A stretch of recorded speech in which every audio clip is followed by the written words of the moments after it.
There was a proposal from the NDRMC, which I approved, that we will declare a national calamity. Kasunod ng pananalasa ng Bagyong Tino sa iba't ibang bahagi ng bansa, isinailalim na ni Pangulong Bongbong Marcos ang buong Pilipinas sa state of calamity.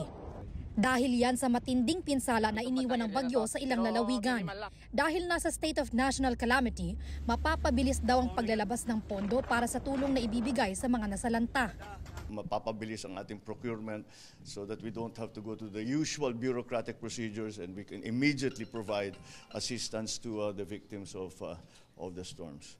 Naglabas din ang Office of the President ng 760 million pesos para sa halos 40 lokal na pamahalaan na naapektuhan ng bagyo.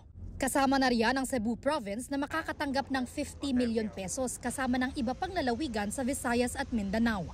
May mga probinsya ring makakatanggap ng tig 40 million pesos, 30 million, 20 million, 10 million at 5 million pesos. Bukod sa epekto ng Bagyong Tino, paghahanda na rin daw ang pagdeklara ng state of national calamity para sa Bagyong Uwan na posibleng maging super typhoon. We are also doing everything that we can para ma-anticipate at makapaghanda tayo ng mabuti dito naman sa parating na Typhoon Uwan. Ang Office of Civil Defense nagbabala na sa inaasahang malaking maaapektuhan ng Bagyong Uwan. Hinimok naman ng Department of the Interior and Local Government ang mga local government unit na paghandaan na rin ang paparating na bagyo. Nasa Code Blue Alert status ng Department of Health.